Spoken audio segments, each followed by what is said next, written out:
You've got your messaging down, you even write a script, and you capture your content only to be disappointed with it when you start to edit your video. But never again, because today I'm sharing 3 tips to get better B-roll every time. Tip number 1, shoot in thirds. Have you ever heard the rule of thirds? Every great cinematographer, and yes, even vlogger, uses the rule of thirds. Now, the rule of thirds is simply thinking of your frame in thirds.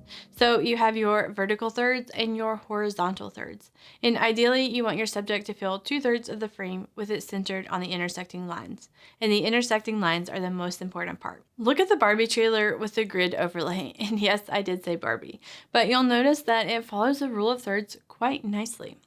Now, the rule of thirds is great for knowing what will look good as you're setting up your shot. It can save you a lot of time as you're deciding your framing. Now, of course, you don't always have to use the rule of thirds. After all, rules were made to be broken, but you should know the rules before you break them. When you blindly break them, you get yourself into trouble. But if you intentionally break them, then you know what the consequences are and if they're worth it or not. Now, look at this example from The Shining. Now, the subject isn't following the rule of thirds at all, but it still works because in this sequence, Stanley Kubrick is jarring his audience intentionally, so it's on purpose. Now that you know when you should use the rule of thirds and perhaps have some inspiration of when you shouldn't, is there an easier way to start using the rule of thirds? Yes. You can turn grids on so that they show up on your screens for smartphones and pretty much all DSLR cameras to help you keep thinking in thirds. Now, if you're new to the rule of thirds, I definitely recommend turning your grids on because you'll more than likely need to be reminded to think in thirds as well as need a visual confirmation that you are framing your subjects correctly.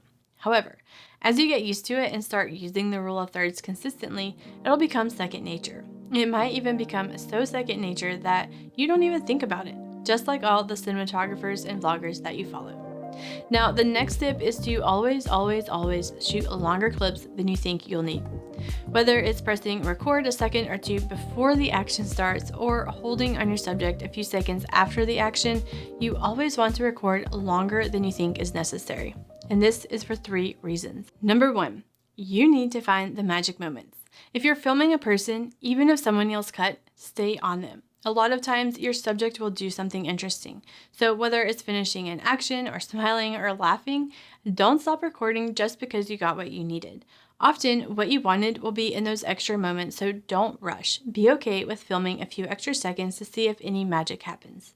Number 2, you need the extra time in the edit. Trust me, you can always make something shorter in the edit, but you cannot make it longer. That's why my general rule of thumb is to film B-roll clips at a minimum of 10 seconds.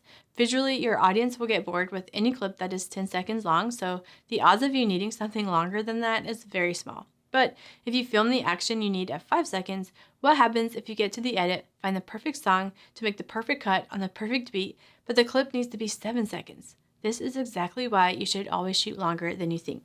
Number 3, tails will save your life. And by tails, I mean filming a few extra seconds on the front or back end of the clip. Don't start filming when the action starts and don't stop recording when the action stops. Those extra seconds are your tails and they can really save your life in the edit. If you are adding any fancy transitions, you don't want to use part of the action in the transition, right? Well, if you only record the action, then you leave yourself no choice, and the clip might be too short. If you need your clip to last just a millisecond longer, you can save the day in the edit suite if you recorded tails.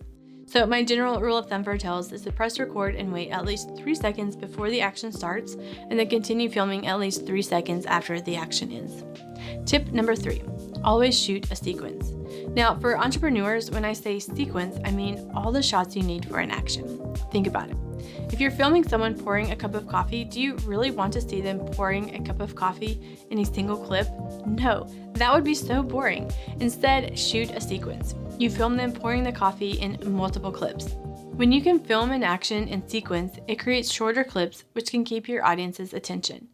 They are much more engaging, but there is a bit of science to this art form, so let's talk about it. Generally speaking, to shoot a sequence, you need at least 3 types of shots: wide, medium, and tight. Now, a wide establishes the scene. It lets your audience immediately know what's going on. A medium shot will bring your audience in a bit more and you'll start to focus your audience's attention on a certain area. And then a tight will make your audience pay attention to specific details. Think about Hollywood movies. Many times you'll see a wide even being the outside of a building so that the audience knows exactly where they are. And then you'll see another wide so that we know where we are in the scene, and then we keep getting tighter and tighter. What about for entrepreneurs? Well, let's go back to the coffee example. If I start with a tight, you might know that it's coffee being poured, but maybe you think it's tea, or you start to wonder why you're looking at this. Then you come out to the medium and you can probably figure out what you're looking at before seeing the wide, which is going to confirm it. Now, if you want your audience to start with questions, then maybe you do want to start with a tight.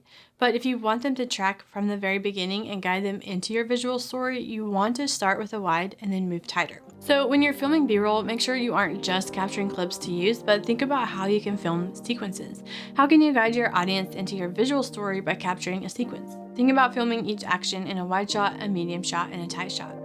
All right, there you have it, my 3 tips that you can capture better B-roll every time. No matter who I'm filming for, whether it's for myself or big brand clients, I still shoot in thirds, record longer than I think I should, and I always shoot in sequences. These tips have saved me so much time in the edit, but they also help my B-roll to always look more cinematic as well. In the last video, I shared how I write scripts and even gave you my script template. And in this video, I shared my tips for getting better B-roll. And in the next video, I'm going to let you in on some more secrets. Secrets to creating emotionally powerful videos.